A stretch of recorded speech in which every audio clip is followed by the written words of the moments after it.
안녕하세요. 우리 종교와 인문학 이제 31강 이제 됐습니다. 우리 금년 한 해 오늘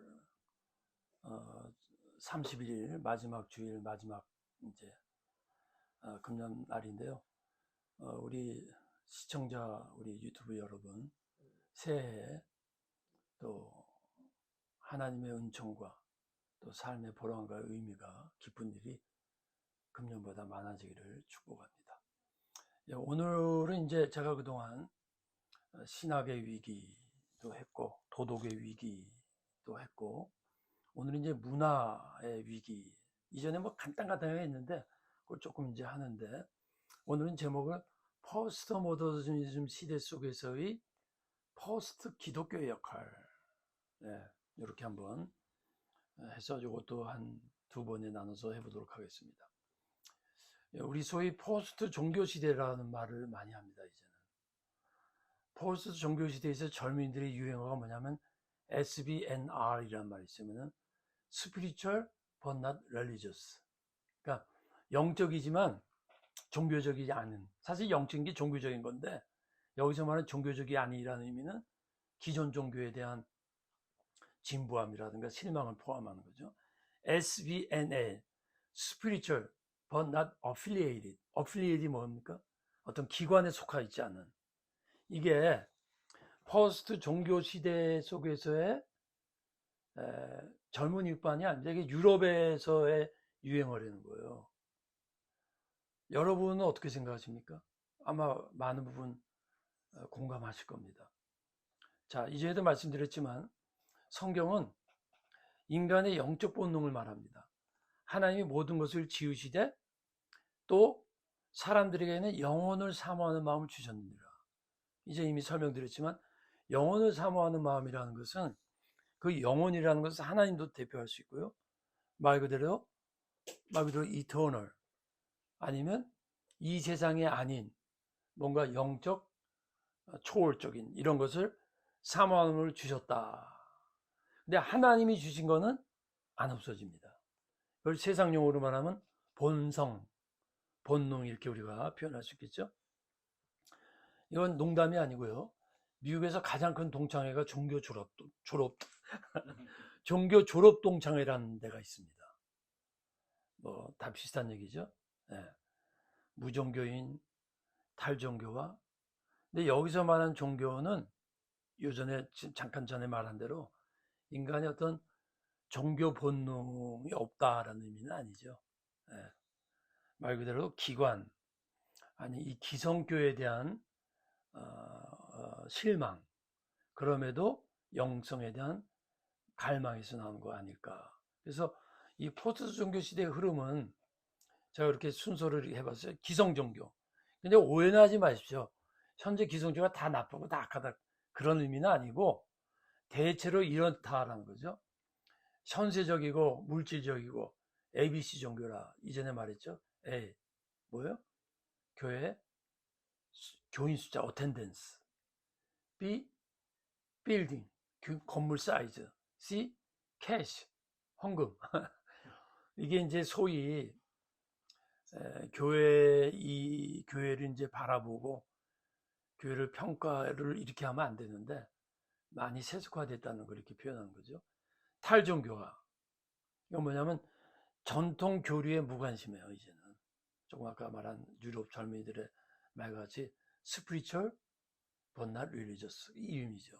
종교의 합리성, 이게 무슨 말이냐면 종교가 초월적인 거기 때문에 종교를 추구하지만 너무 맹신적이고 너무 비합리적으로 무조건적으로 가는 그런 거는 이제 원치 않는다는 거지. 독단적이고 이런 거를 회피하는 시대가 된 거예요. 좋은 거예요. 지금 이렇게 여기 탈종교와 이런 걸 우리가 뭐 잘못됐어 이렇게 말하면 안 되고요. That's a fact. 이 시대가 지금 그래요. 그러니까 우리 교회가 이런 것들을 잘 파악해가지고, 제가 오늘 이제 어느 교회 갔었는데 2024년도에 로잔 대회를 이제 서울에서 하면서 참 모토가 좋더라고요. 그냥 간단히 말하면 총체적 어프로치의 선교예요. 근데 제가 여러분 그 설교 듣기 이전부터 저는 A to G라는 거를 이미 다 준비하고 있습니다. 그러니까 진리의 전체성. 뭐 이 총체성이란 말은 너무나 많이 했는데 이제까지 한 것이 어떻게 보면 간헐적으로 했다면 이제 내년부터는 완전 체계적으로 A to G 그래갖고 안트로폴로지. 오늘 좀 말하겠지만 휴머니즘, 트랜스 휴머니즘, 퍼스트 휴머니즘이 이제 나오거든요. 정말 인간이 오늘 그 목사님도 말씀하시는데 앞으로 시대는 로봇과 인간이 어떻게 합작 비슷해가지고 인간이라고 볼 수도 있고 기계로 볼 수 없는 이런 시대에 이 기독교가 그런 것을 다 갖고 있는데 이 시대에 발전하면서 우리가 그런 거를 성경 안에서 다 끄집어내야 되는데 제가 하고자 하는 게 A to G가면은 알파벳의 A부터 G인데 예를 듭니다. 안트로폴로지 인간학. B. 인간의 경계선이 어디까지나 바운드리. C. 진리에 대한 컨셔스의 의식이 어떠냐. D. 덕트린이 뭐냐. E. 종교에 대한 익스피리언스가 어떠냐. F. 이전에 말했지만 종교의 틀이 뭐냐. G. 하나님이 누구냐. H. 휴머니티가 뭐냐. 벌써 제가 다 준비하고 있습니다. 그래서 여러분들이 열심히 들으면 제가 조금 과장해서 말하면 10년도 할 수 있습니다. A to G라는 것은 하기 나름이거든요. 벌써 안트로폴로지만 제가 10개 할 수 있는데 여러분들이 너무 지루할까봐. 파스칼의 중간적 존재. 그럼 중간적 존재가 파스칼이 말하면 인간은 능력이나 지식이나 감성에 있어서 무한을 원하는데 중간밖에 안 된다는 거예요. 그러면 트랜스 휴머니즘이 포스트 휴머니즘이 과연 그것을 오버컴 할 수 있을까? I don't think so. 이런 식으로 이렇게 어프로치 할 겁니다. 그래서 심층적 종교. 자, 막스 버그라는 분이 두 종류의 기독교를 말했어요. 인습적 기독교, 천국 구원 중심. 이게 뭐 잘못됐다라는 것보다 이분의 표현이라 제가 그대로 말하는 거예요. 퍼스트 종교 시대가 원하는 기독교. 이분은 퍼스트 종교 시대란 말을 안 했지만 제가 이렇게 쓴 거예요. 그러니까 이 시대라는 말을 했어요. 이 사람은 존재 영성 중심적. 그다음에 여러분 우리 아멘 그러잖아요. 근데 인도나 동양 종교는 아하 이럽니다. 그래서 이라는 종교도 있어요. 일본에. 그게 어떻게 보면 굉장히 유치한 거죠. 그게 아니라 여기 그대로예요. 오해하지 마십시오. 우리 기독교가 아멘과 아하를 다 갖춰야 돼요. 자, 아멘은 뭐죠? 설교 듣고 말씀드렸다 아멘 그러잖아요. 그렇게 되십시오라는 건 믿음으로 또 심리적으로. 그러니까 우리 소위 말하는 기성 기독교는 아멘 중심적이죠. 오해하지 마십시오. 잘못됐다는 게 아닙니다. 그런데 이 시대와 포스트 모던 시대에서는 그보다 아하 종교입니다. 아하 종교가 있다는 게 아니라 깨달음입니다. 아, 우리도 대화하다가 그죠? 그러면 심층적이라는 건 심리적하고 또 달라요. 심리적인 건 말 그대로 마음이에요. 심층적인 뭐예요? 마음의 깊은 데까지 들어가는 거예요. 예. 깊은 심연의 세계를 건드려 주는 거지. 좀 달라요. 교리적이고 명상적. 자, 뭐 불교 대표적으로 명상적이죠. 그런데 우리가 소위 말하는 기독교에도 이게 다 있어요. 예수님께서 회개하라 하실 때 그는 메타노이아입니다. 메타노이아 원어가. 그것은 깨달으라 그런 의미예요. 그 언어 속에 있는 게. 그러니까 우리 기독교에도 깨달음과 심층적인 명상적, 우리 묵상 소위 말하는 그리고 영성, 기독교 영성의 그 오리엔테이션은 깊은 명상이거든요. 컨템플레이션. 그래서 제가 왜 이걸 이렇게 비교했냐면 우리가 아멘과 아하를 나누거나 아멘은 기독교, 아하는 인도 종교, 불교가 아니고 기독교는 세계적인 종교입니다. 그래서 이 기독교 안에 이걸 다 포함하고 있는데 서구 뭐 이렇게 책임질 수는 없는데 이게 서구로 가면서 왼쪽으로만 몰린 거예요. 그리고 로마 처음 기독교도 동방 로마가 있고 서구 로마. 그러니까 동방은 동방 기독교의 정교가 됐죠. 거기는 훨씬 분석적이지 않습니다.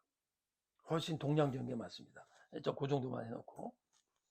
그래서 심층적 종교, 여기는 여러분 단순히 제가 지금 인도나 불교 말하는 게 아닙니다. 기독교로 할지라도 심층적 종교의 특성은 뭐냐? awesome. 경탄과 영혼의 감동이 있어야 되는 거죠. 여러분 있습니까? 아하, 실존적으로 제가 이미 말을 너무 많이 했죠. 깊은 삶의 체험에서는 가치관, 오는 신념, 삶의 나의 철학, 주체적인 게 오는 거예요. 자유한 평화. 그래서 포스모던 시대의 요구는, 이건 제가 이렇게 써봤어요. 오늘날 우리에게 필요한 것은 신앙을 가진 사람들이건 그렇지 않은 사람들이건 똑같이 알아들을 수 있는 도약에 대한 접근법이다. 자, 뭐 이건 이미 빨리 지나갈게요. 불교의 템플 시대에 많이 들어봤죠? 절방문 큰 인기예요. 여러분, 외국인들이 오면 한국 개신교회 가서 방문합니까? 절에 간다고. 코로나 때 22만 명이 갔대요. 왜 그렇죠? 왜 이러죠? 불교가 현재 개신교보다 훨씬 심층적이고 뭔가 마음에 안식을 누린다는 걸 아는 거지. 그렇다고 해서 뭐 오늘날 불교가 다 그렇다는 게 아니라 이제 서구 사람들이 주로 이렇게 해서 그걸 불교가 그걸 잘 활용했다고 볼 수 있죠.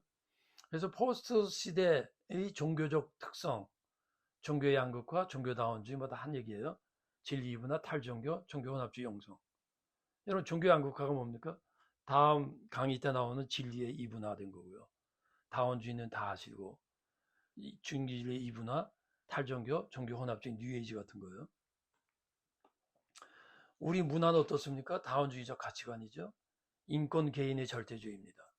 과학기술 만능주의, 문화주의 해체주의. 밑에 노랑줄 건 것이 이제 중요합니다.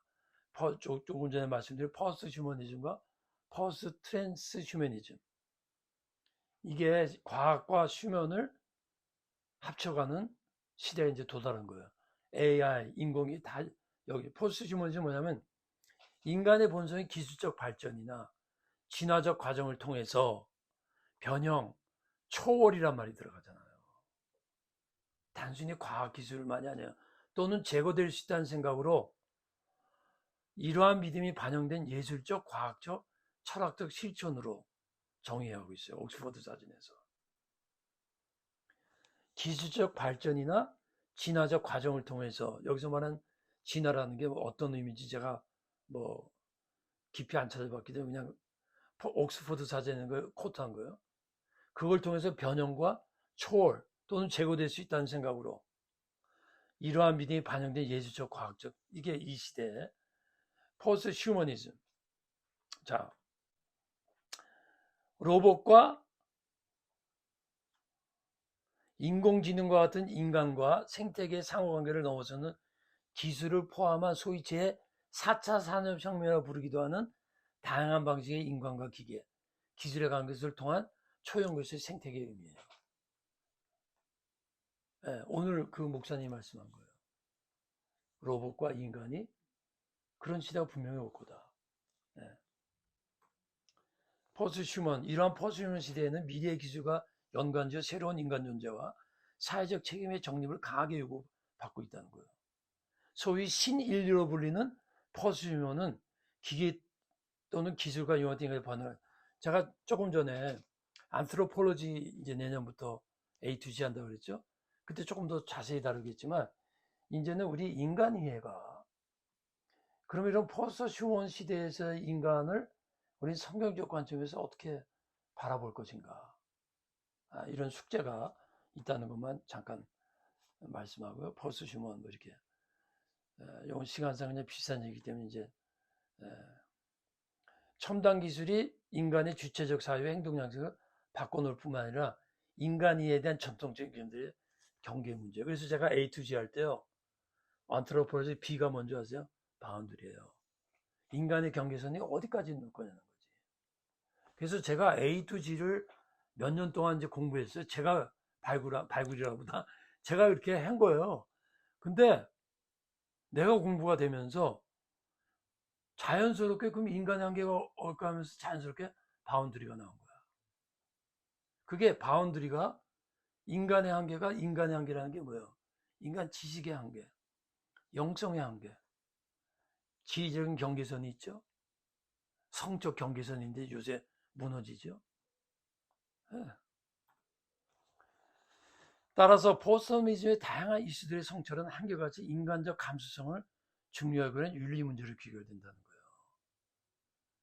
거예요. 이게 포스트 휴머니즘이 기술을 통해서 인간을 발전시킨다 할 때 윤리적으로는 어떻게까지 우리가 접근해야 되느냐라는. 따라서 인간의 물리생물학적 조건에서 덜 바람직한 측면과 한계들이 극복된 더 향상되고 더 진화된 휴먼을 말하는 거예요. 그러니까 쉽게 말하면 이제는 여러분 모더니즘 시대는요, 인간의 과학기술을 발전해갖고 인간이 기계명을 극대화해서 인간을 편리한 세상으로 만들겠다는 거거든. 지금은요, 인간 자체를 그렇게 하겠다는 거예요. 인간의 몸, 존재 자체를 기계는, 이제까지는 기계는 바뀌고 우린 여기 있었는데 이제는 안으로 들어오자는 기술 문명이 됐다는 거예요. 이제는 무서운 시대예요. 네, 근데 저는 이제 그 시대까지 갈 건가, 간다고 했을 때 우리 크리스천은 어떤 인간에 대한 아이덴티티를 가져야 될 것인가.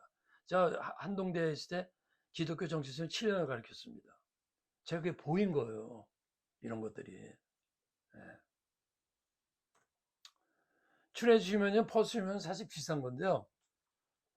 비슷한데 약간 단어가 좀 약간 달라요. 과학과 기술을 수단으로 현재의 신체적 한계를 초월하여 진화될 수 있다는 거야. 제가 안트로폴로지를 할 때 파스칼의 중간적 존재를 할 거예요. 모든 건 인간은 중간 기능이라는 거야. 여기서 뭐라 그러죠? 아니, 한계를 초월하여 진화될 수 있다는 신념이에요. 이게 트랜스휴머니즘이에요. 그러니까 이제는 모더니즘 시대만 해도 인간의 한계성을 인정했거든. 네. 진화를 위한 인간을 위해 첨단 기술과 효과적으로 이용함으로써 휴먼의 역량을 확장시키며 휴먼의 영구적 진보, 이 영구적 진보라고 그러잖아요. 생물학적 물리적 기술이 도입됨에 따라 발생하는 변화는 인간의 신체에 통합되어 어느 정도 영구적으로 지속될 거라는 거야. 그러니까 기계적 인간이, 우리의 삶이 기계적이라는 게 아니라 our body, 바디 자체도 인간의 몸이 기계적으로 기술 문명을 통해서 영구적으로 지속될 거라는 거예요. 그럼 이제 150년, 200년도 산다는 거죠. 자, 그 다음에 인간의 죄의 보편성과 총체성. 보라, 주 만군의 여호와께서 예루살렘과 유대가 의뢰하며 의지하는 것을 제하여 버리시되 곧 그가 의지하는 모든 자가 그가 의지하는 모든 물과 용사와 전사와 재판관과 선지자와 복수자와 장로와 50부장 귀인과 모사와 정교한 자가 능란 유수자를 그렸자. 여러분 이게 뭔지 아세요? 자, 문제는요, 잘 보시죠. 모든 양식, 용사, 군사력, 재판관, 법, 선지자, 종교인, 복술자, 장로, 50부장 귀인은 지식인, 정교한 장인인 예술, 능란 요술자 과학이에요. 이게 뭐냐? 의뢰하며 의지하는 것이 죄라는 거야. 이해가 되시죠? 하나님 대신 이런 것들을, 이게 언제 말한 거예요? 이사야서에서 말한 거예요. 주전 한 6, 700년 전에. 그러니까 그 시대 죄나 3000년 지난 지금이나 죄는 똑같아요. 자, 여기 요거 모든 양식 용사전사 하나하나 봅니다. 물질 영역이죠, 군사 영역이죠, 사회 법 영역이죠, 영적 지도자 영역이죠, 종교 권력 영역이죠, 학자 지식인 영역이죠, 무사 예술 영역이죠. 이게 이거잖아요. 그렇죠? 그 시대나 지금이나 이거 자체가 나쁘다는 게 아니고 잘못됐다는 게 아니라 하나님 대신 의지한다. 그러니까 포스트 휴머니즘, 트랜스 휴머니즘이 뭐예요? 현대의 바벨탑이야. 바벨탑을 모더니즘은 기술 문명으로 했는데 지금 뭐예요? 인간 자체가 이제는 기술을 통해서 인간 자체가 초인이 되었다는 거예요. 제가 인간론을 할 때 니체의 초인과 기독교의 주인을 비교할 거예요. 초인이냐 주인이냐. 니체가 초인사상을 말했거든. 약간 유학은 기술하고는 다르지만. 예. 그래서 죄의 보편적 특성이 뭐라고요? 보세요. 그가 의지하는 모든 양식과 그가 의지하는 모든 물과 물질 만능주의지. 용사와 전사, 군사력이죠. 재판관은 검찰의 무기력 법적 부패 모습이 오늘날. 선지자 북사 오늘날 영적 지자의 타락이라고. 장로는 교회 권력 다툼을 의미하는 거예요. 오십편 귀인감은 부자, 지식인의 부패를 말하는 거야. 정교한 자인과 능력이 오늘날의 과학기술 만능주의를 말하는데 이게 뭐라고 잘못이라고요? 의지하는 게 잘못이에요. 자, 키케고르가 오늘도 조금 길어진데 어쩔 수 없어요. 이거 내가 끊을 수가 없어요. 그러면 여러분들이 저기 끊으면 여러분들이 더 이상해져요. 듣는 게. 그래서 제가 짧게 하려고 노력하는데 이게 어쩔 수 없잖아요. 자, 키케고르가 유명한 기독교 실존주의죠. 하나님 대체자는 아주 쉽게 표현을 했어. 제가 이제까지 뭐라 한 게 뭐죠? 하나님 대신 의지하는 거니까 이게 다 신앙이 된 거지. 예? 근데 키케고르가 하나님 대체 신앙을 말을 했다고. 그게 뭐냐? 첫 번째, 사랑하는 대상을 통해 삶을 의지하거나 정체성을 찾으려 하면 그것은 정서적으로 의존적인 성격을 띠게 되고 상대방의 문제들이 자신에게 어려움을 가져오게 되는 거야. 이게 뭔지 아세요? 감정의 이입이 들어가잖아요. 자, 이런 겁니다. 어떤 사람이 우울증이나 굉장히 심해, 불쌍해, 도와줘야 돼요. 그런데 우리가 어떤 치유라든가 인간관계에서 의존적이고 감정이입이 너무 뭉쳐 있잖아요. 그러면 상대의 문제에 내 문제가 됩니다. 그걸 키케고르는 미리 본 거예요. 우리보다 훨씬 100년 이전 사람인데 이걸 본. 그러니까 이게 인간의 보편적 죄가 다 그때 있었던 거예요. 그러니까 철학자들이 이거 파악을 하는 거지. 자, 두 번째, 가족이나 자녀를 통해 삶을 의지하거나 삶의 의미와 정체성을 발견하려면 자녀들을 억압하게 되고 최악의 경우는 자녀를 학대하게 된다는 거야. 이게 제가 나중에 죽은 시인의 사회를 내가 이전에 했었던지 잘 모르겠습니다. 죽은 시인의 사회에서 아들이 자살하잖아요. 아버지가 아들이 연극에 취미를 가져가지고 그걸 하니까 너는 의대를 해야 돼 하다가 이게 그거예요. 일과 직장을 통해 자신의 삶을 의지하거나 여기 다 말하는 게 뭐예요? 이걸 무시하는 게 의지한다는 거지. 정체감을 발견하면 일 중독에 빠지게 되고 깊이 없는 인간이 될 확률이 크다. 이거 우리 시대 지금 다 겪고 있는 거예요. 근데 키케고르가 이미 100년보다 훨씬 전에 말한 거예요. 100년인가 죄송합니다. 제가 그 사람 돈이나 재물을 통해 자신의 삶을 의지하면 재물에 대한 걱정에 사로잡히게 되고 그것을 지키기 위해 결국은 비윤리적 행동으로 가게 된다. 쾌락이나 희열을 통해 삶의 정체를 찾으려면 쾌락을 추구하게 되고 삶의 고난을 회피하기 위한 이탈 전략으로 가야 된다. 이탈 전략. 비윤리라는 거죠.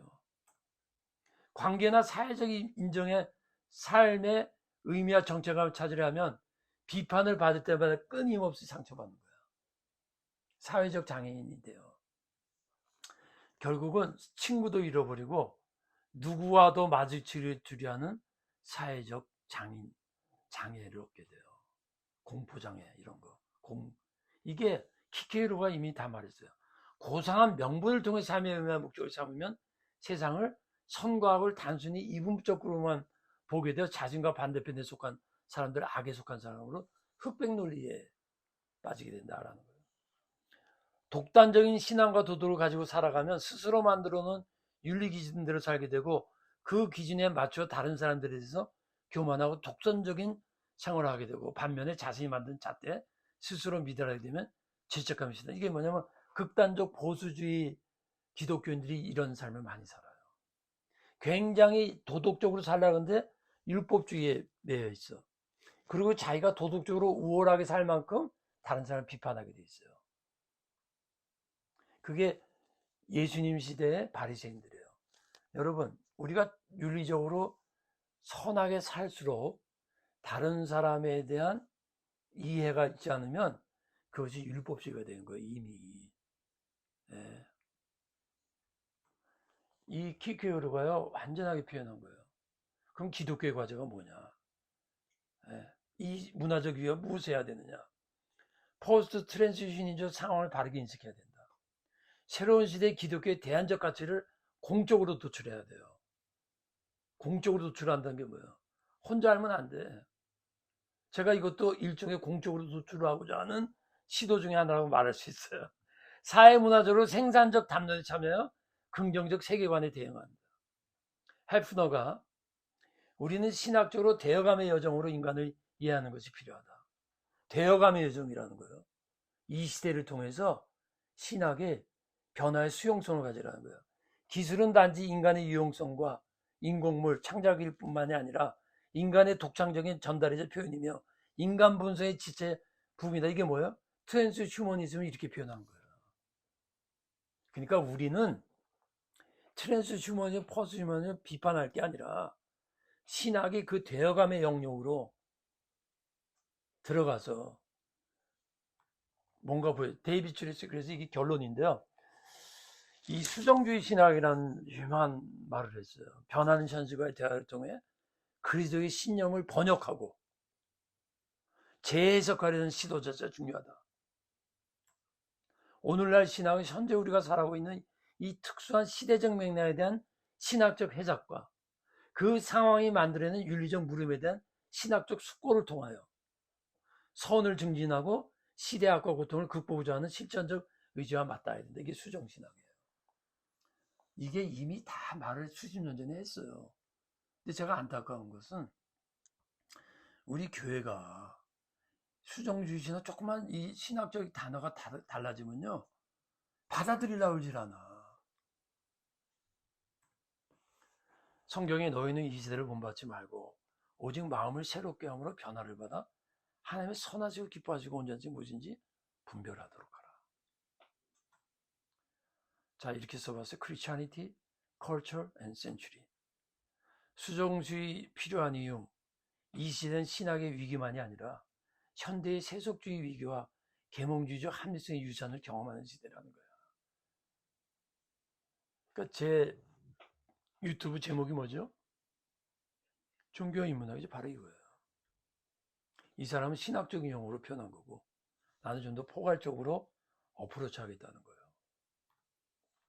수정주의 신학은 수정을 통해 타협을 추구하는 의미가 아니고 모든 관점들의 상관관계를 파악하고, 그러니까 이게 제 강의로 이게 수정해서 말하면 종교와 인문학의 유튜브는 모든 관점의 상관관계를 파악하고 모든 것을 끊임없이 수정해야 된다는 것을 인식하자는 유튜브다. 같은 얘기입니다. 정통 기독교와 현대문화사의 상관관계를 통한 중개자 역할을 해야 되는 거예요. 여러분, 이게 오늘날 교회의 사명입니다. 교회는 세상을 위해서 존재합니다. 하나님이 세상을 이처럼 사랑하사, 하나님이 교회를 사랑하사 독생자를 보내신 게 아니에요. 교회를 사랑하지 않는다는 게 아니지. 근데 우리 기독교인들은 교회 중심적이란 말이야. 현대 다원주의 상황에서 신학의 본질을 추구하는 게 수정신학의 저거라면, 종교와 인문학은 뭐냐면 현대 다원주의 사회에서 종교의 것과 종교가 바른 기능을 해서 인문학, 세상, 문화를 알아야 된다는 거죠. 제가 오늘 제 강의에서 좀 죄송합니다. 같은 맥락이라. 상호 비판적 상관 방법이란 말을 했어요. 이분이. 쉬운 얘기예요. 뮤추얼리, 상호. 크리티컬 코릴레이션, 서로 비판해야 돼. 그러니까 세상이 우리를 비판할 때 귀담아 들어야 되고 우리는 그 비판을 받고 우리가 고쳐서 세상을 비판해야 돼. 싸우자는 얘기가 아니라 상호 크리티컬 코릴레이션. 신약 성경에 질문할 뿐만 아니라 우리가 질문에 대해서도 비판적이 되어야 한다. 첫째, 종교적 전통에 대한 질문과 해석이며, 둘째는 현대 상황에 대한 종교적 차원에 대한 질문과 해석이 무슨 말이에요? 문화를 어떻게 해석할 거냐, 그 얘기예요. 비슷한 얘기입니다.